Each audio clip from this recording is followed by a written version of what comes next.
ये है happy home multi channel का प्रसारण सीधे आपके सामने। फोकस हिंदुस्तान मुंबई न्यूज़ में आपका स्वागत है। मैं हूं माजिद सिद्दीकी। दुआ सलाम, आदाब, जय भीम। दुनिया बदल रही है, देश वही है, वही रहेगा।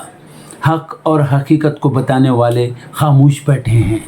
आने वाला वक्त ही बताएगा। वीडियो को आखिर तक देखिए। आज की ख़ास खबरें। सबसे पहले फोकस हिंदुस्तान को सब्सक्राइब करें, लाइक के साथ शेयर करें और अपने कमेंट ज़रूर भेजें। समाज को जगाने के लिए आपकी ज़रूरत है। फिर आऊँगा ताज़ा खबरों को लेकर। माजिद सिद्दीकी, जय हिंद।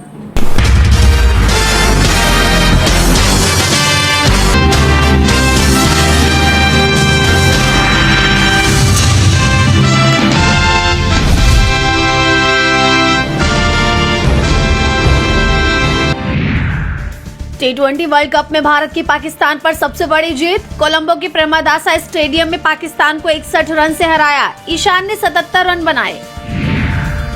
पाकिस्तान की हार पर दिल्ली पुलिस ने कसा तंज। एक्स पर पाकिस्तानी क्रिकेट टीम का फोटो शेयर कर लिखा, गलत जगह यू टर्न लोगे तो यूं ही मुंह की खाओगे। सुप्रीम कोर्ट में आज असम के मुख्यमंत्री हेमंता बिस्वा शर्मा के खिलाफ दायर याचिकाओं पर सुनवाई। याचिकाकर्ताओं ने सीएम पर एक विशेष समुदाय के खिलाफ हेट स्पीच का लगाया है आरोप। जेएनयू में छात्रों ने निकाली चेतावनी रैली। यूजीसी की गाइडलाइंस को लागू करने और स्टूडेंट्स के रस्टिकेशन ऑर्डर को रद्द करने जैसे मुद्दों को लेकर किया गया प्रोटेस्ट।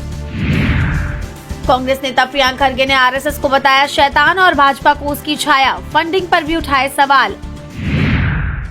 उत्तराखंड में कांग्रेस का विरोध प्रदर्शन। देहरादून में राजभवन का करेंगे घेराव। बड़ी संख्या में पार्टी कार्यकर्ता और नेता होंगे शामिल। पश्चिम बंगाल में चुनाव आयोग का बड़ा एक्शन। 7 अधिकारियों को किया सस्पेंड। मतदाता सूची पुनरीक्षण के काम में गड़बड़ी के आरोप। यूपी विधानसभा में बजट पर आज होगी चर्चा। सदन के हंगामेदार रहने के असर। 12 फरवरी को प्रदेश सरकार का पेश हुआ था बजट। मध्य प्रदेश विधानसभा के बजट सत्र का आगाज। कई बड़े ऐलान की संभावना। 6 मार्च तक चलेगा सत्र। एआई इम्पैक्ट समिट 2026 का आगाज। गूगल सीईओ समेत कई बड़े चेहरे समिट में हो रहे हैं शामिल। दिल्ली के भारत मंडपम में हो रहा है समिट का आयोजन। ग्रीनलैंड पर अभी भी अमेरिकी राष्ट्रपति ट्रंप की नजर। डेनमार्क के पीएम फ्रेडरिक्सन की चेतावनी। कहा अमेरिकी नहीं बनना चाहते लोग। अमेरिकी सेना में चीन को रोकने की नहीं है क्षमता। तुरंत 200 नए B-21 बॉम्बर बनाने की मांग। मिशेल इंस्टीट्यूट की रिपोर्ट में दावा। यूक्रेन के पूर्व मंत्री गालुशचेंको गिरफ्तार। युद्ध के बीच यूक्रेन से निकल भागने का था प्लान। बॉर्डर पर पकड़े गए। करप्शन स्कैंडल में नाम आने के बाद पिछले साल दिया था इस्तीफा। यूरोप ने भारत को ब्रिक्स फ्रेमवर्क से देखकर गलती की। अमेरिका यूरोप में बड़े तनाव के बीच जर्मनी के विदेश मंत्री फेटफुल का बयान। कहा चीन रूस से भले ही मतभेद हो लेकिन अब भारत से दोस्ती है। अमेरिकी सेना का हिंद महासागर में एक्शन। अपदस्थ राष्ट्रपति मादुरो को पकड़ने के दौरान वेनेजुएला से भागे तेल टैंकर पर कब्जा। पेंटागन ने की पुष्टि। सराफा बाजार में दिखी गिरावट। चांदी का भाव 8,000 रुपए गिरा, जबकि सोना 1250 रुपए तक हुआ सस्ता। गिरावट से फेडरल रिजर्व की तरफ से ब्याज दरों में कटौती की बढ़ी उम्मीद।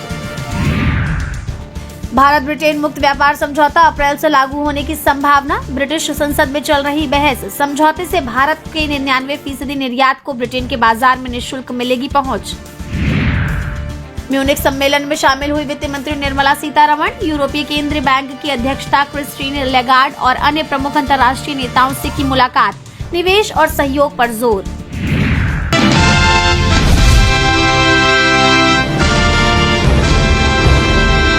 भारत ने पाकिस्तान को T20 विश्व कप में अब तक की सबसे करारी शिकस्त दी है। भारत ने पाकिस्तान को 61 रनों से हराया। कोलंबो के आर प्रेमदासा स्टेडियम में हुए मुकाबले में पाकिस्तान के पक्ष में सिर्फ टॉस गिरा और उसके बाद सब कुछ उसके खिलाफ होता हुआ दिखाई दिया। भारत को पहले बल्लेबाजी कराने का पाकिस्तान का फैसला पूरी तरह से गलत साबित हुआ। भारत ने 20 ओवर में 7 विकेट खोकर 175 रन बनाए। इस दौरान ईशान किशन ने अर्धशतक लगाकर तूफानी पारी खेली और जब पाकिस्तान की बारी आई तो उसका कोई भी बल्लेबाज टिक कर नहीं खेल पाया। पाकिस्तान की टीम के विकेट लगातार गिरते चले गए और वे 18वें ओवर में सभी विकेट खोकर 114 रन ही बना सके। भारत के लिए जसप्रीत, हार्दिक, वरुण, बुमराह और अक्षर पटेल ने 2-2 विकेट लिए।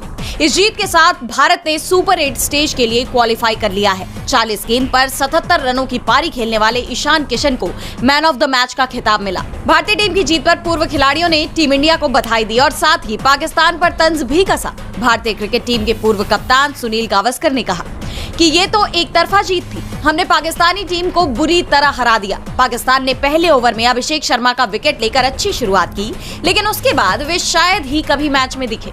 आप कह सकते हैं कि शायद कुछ गेंदें या एक आध ओवर ऐसे थे जिनमें वे थोड़ा खेल में दिखे, लेकिन इसके अलावा वे कहीं भी भारत से मुकाबला करते नहीं दिखे।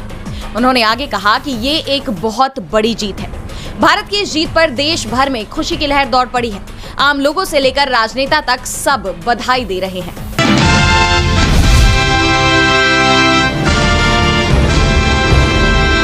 पश्चिम बंगाल विधानसभा चुनाव को लेकर राज्य का सियासी पारा चढ़ा हुआ है और इस बीच मुख्यमंत्री ममता बनर्जी ने चुनाव से पहले MMY कार्ड खेल दिया है। MMY का मतलब है मुस्लिम, महिला और युवा।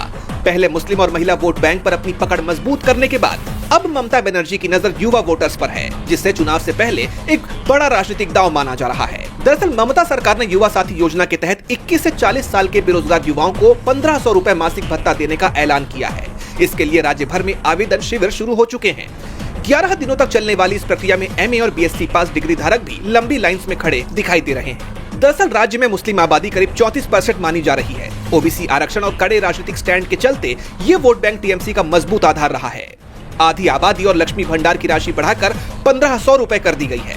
कन्याश्री और स्वास्थ्य साथी जैसी योजनाओं से महिलाएं ममता की बड़ी साइलेंट वोटर बनी हैं। वहीं बेरोजगारी के मुद्दे पर घिरी सरकार अब भत्ते और लोन के जरिए युवाओं को फायदा पहुंचाना चाहती है। उधर बीजेपी में ममता के इस कदम से तिलमिलाहट साफ दिखाई दे रही है। बीजेपी ने इस योजना को चुनावी हथकंडा बताया है, लेकिन क्या इस दांव से ममता बनर्जी और उनकी पार्टी को फायदा मिल पाएगा? इसका फैसला तो चुनाव में बंगाल की जनता ही करेगी।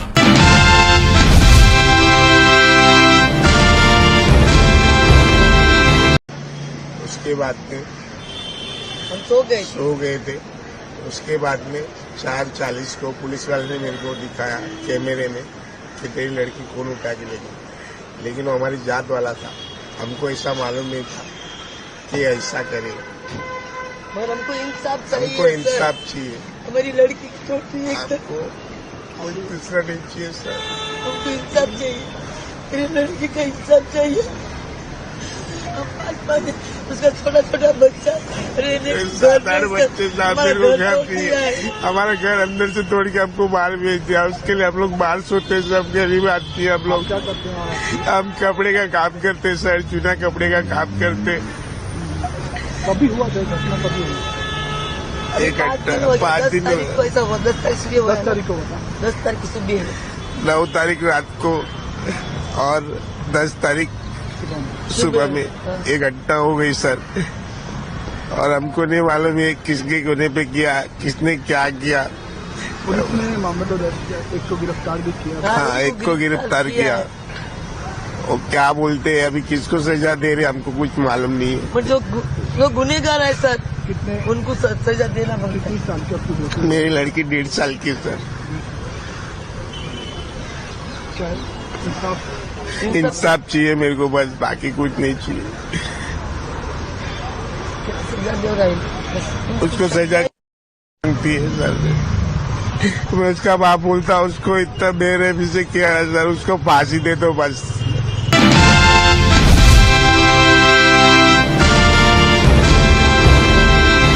नौ बजे तुम्हारी पुलिस जाके वहाँ खाना खा रही है।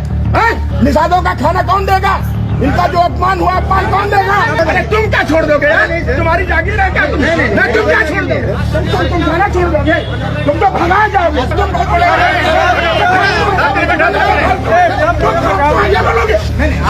इस वीडियो में जो हंगामा करते दिख रहे हैं वो है बीजेपी विधायक जो यूपी की ही पुलिस से नाराज होकर धरने पर बैठ गए। पुलिस की कार्रवाई से नाराज बीजेपी विधायक ज्ञान तिवारी का गुस्सा इस कदर फूट पड़ा कि वो समर्थकों के साथ रामपुर मथुरा थाने पहुंचे और धरने पर बैठ गए। दरी मैं बैठता हूँ, जमीन में बैठता हूँ। तुम यार पांडे जी ऐसा कर रहे हो ना? नहीं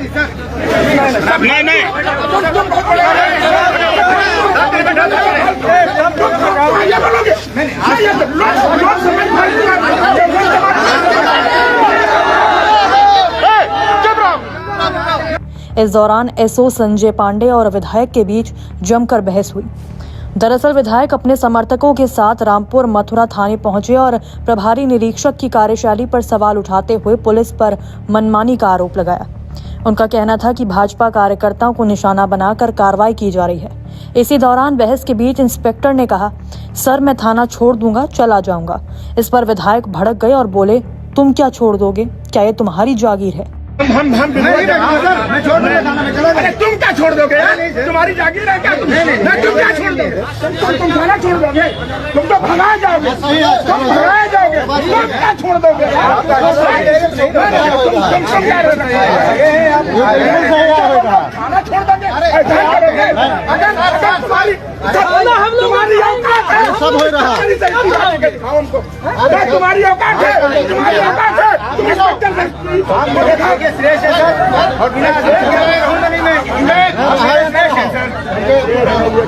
विवाद की जड़ शनिवार देर रात आयोजित एक नौटंकी कार्यक्रम को बताया जा रहा है, जिसे पुलिस ने बंद करवा दिया था। विधायक का आरोप है कि बिना उचित कारण और नियमों की अनदेखी करते हुए कार्यक्रम रुकवाया गया। इस कार्रवाई से कार्यकर्ताओं में नाराजगी फैल गई। करीब 2 घंटे बाद एसपी अंकुर अग्रवाल ने विधायक से फोन पर बात की और 24 घंटे के भीतर जांच कर कार्रवाई का एक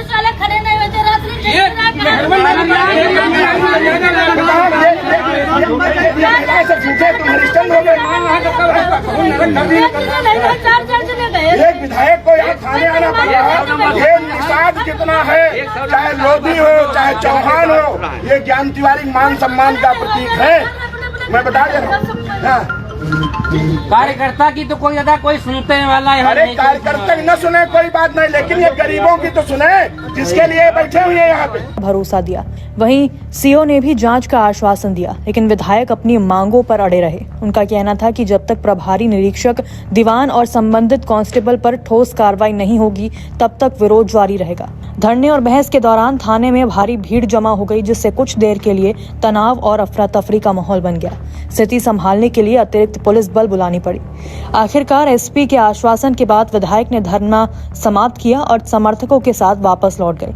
हालांकि उन्होंने साफ चेतावनी दी कि अगर कार्रवाई नहीं हुई तो वो इस मुद्दे को ऊपरी स्तर तक उठाने से पीछे नहीं हटेंगे।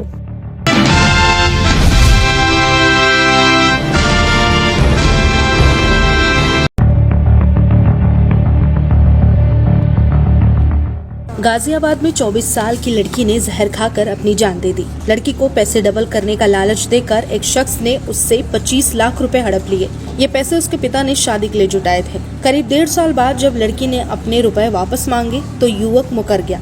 परिवार वालों के अनुसार शख्स के मुकरने के बाद लड़की डिप्रेशन में रहने लगी थी। एक रात गाजियाबाद के वेब सिटी थाना क्षेत्र में उसने जहर खाकर अपनी जान दे दी। गंभीर हालत में परिवार वाले उसे अस्पताल लेकर पहुंचे, जहां डॉक्टर ने उसे मृत घोषित कर दिया। मृतका की पहचान करिश्मा वर्मा के रूप में हुई है। परिवार ने रुपए हड़पने की साजिश में 4 लोगों को शामिल होने का आरोप बताया, जिनमें 2 महिलाएं भी हैं। पुलिस का कहना है कि मामले की जांच की जा रही है। करिश्मा वर्मा के पिता पवन वर्मा गाजियाबाद की एक फैक्ट्री में मैनेजर हैं। करिश्मा 2 भाई बहन है। भाई बड़ा है जबकि करिश्मा छोटी थी। पिता ने बताया कि करिश्मा ग्रेजुएशन कर चुकी थी। उसकी क्लास 8 से ही साथ पढ़ी लड़की शिवांगी से दोस्ती थी। शिवांगी और करिश्मा बेस्ट फ्रेंड थे। शिवांगी के घर की एक महिला ने करिश्मा को दिल्ली में रहने वाले एक शख्स के बारे में बताया। राहुल नाम के उस शख्स ने उसकी मुलाकात भी करवाई। शिवांगी के घर की महिला ने उसको झांसा देकर पैसे डबल करने का आइडिया राहुल के माध्यम से दिया। भरोसे में लेकर उसने करिश्मा को भी पैसे डबल करने का ऑफर दिया। पिता ने बताया कि मैंने करिश्मा की शादी के लिए उसके बचपन से ही पैसे जुटाने शुरू कर दिए थे। उसके खाते में करीब 25 लाख रुपए थे। महिला के झांसे में आकर करिश्मा ने घर वालों को बिना बताए कई किश्तों में करके पूरे 25 लाख रुपए उसको ट्रांसफर कर दिए। राहुल ने धोखा देकर सारे पैसे हड़प लिए। करिश्मा को डबल करने का झांसा देता रहा। करीब 1.5 साल बाद करिश्मा ने अपने पैसे राहुल से वापस मांगे तो वो मुकर गया। करिश्मा परेशान हो गई। उससे घर वालों को बिना बताए पैसे दिए थे, इसलिए काफी परेशान रहने लगी। उसकी हालत देखकर शक हुआ और कहा कि हम लोगों ने काफी कुरेदा तो उसने पूरी बात बताया कि मैंने अपनी फ्रेंड शिवांगी के परिवार की महिला और दिल्ली के राहुल के खाते में अपने सारे पैसे ट्रांसफर कर दिए। उसे 2 गुना करने का लालच दिया था, लेकिन अभी तक कुछ भी नहीं दिया। पिता ने बताया, इसके बाद हम शिवांगी के घर गए, पूरी बात जाननी चाहिए और पैसों के बारे में पूछा। वहां मौजूदा महिलाओं और अन्य लोगों ने हमको धमकी देना शुरू कर दिया, कहा कि SC/ST केस में फंसा दूंगा। इसके बाद उन लोगों ने सिहानी गेट में मेरे खिलाफ रिपोर्ट दर्ज करा दी। केस दर्ज होने के बाद पंचायत हुई। पंचायत में तय हुआ कि वो लोग हमें 6 लाख और 2 लाख के 2 चेक से पैसे लौटाएंगे, लेकिन खाते में उन्होंने एक भी पैसे नहीं भेजे। हमने फिर से पुलिस से शिकायत की। पिता ने पुलिस को बताया कि करिश्मा फोन पर राहुल से बात कर रही थी, मैं छिपकर उसकी बातें सुन रहा था। करिश्मा ने रोते हुए उससे कहा था कि मेरी जिंदगी बर्बाद हो गई, मेरे परिवार ने जो पैसे मेरे नाम पर जमा किए वो भी तुमने और उन औरतों ने हड़प लिया। मेरी मौत के जिम्मेदार तुम होगे। मेरे पिता की ऐसी हालत नहीं है कि वो फिर इतना पैसा खर्च कर मेरी शादी कर सके। पिता बताते हैं कि करिश्मा की ऐसी हालत देखकर हम भी परेशान हो गए थे। हमने उसे बैठाकर समझाया था। हम सब साथ ही खाना खा रहे थे। खाने के बाद वो अपने कमरे में चली गई। कुछ देर बाद उसके कमरे से रोने की आवाजें आई। वो काफी जोर जोर से रो रही थी। हम लोग उसके कमरे में गए, उसे समझाया, लेकिन उसने बताया कि उसने जहर खा लिया। हम लोग तुरंत उसे अस्पताल लेकर भागे, लेकिन अस्पताल में उसकी मौत हो गई। वेब सिटी थाना प्रभारी सर्वेश सिंह का कहना है कि शव का पोस्टमार्टम कराया जा रहा है। परिवार ने पैसे हड़पने की जो बात कही उसकी जांच की जा रही है। परिवार जो भी तहरीर देंगे उसके आधार पर आगे की कार्रवाई की जाएगी।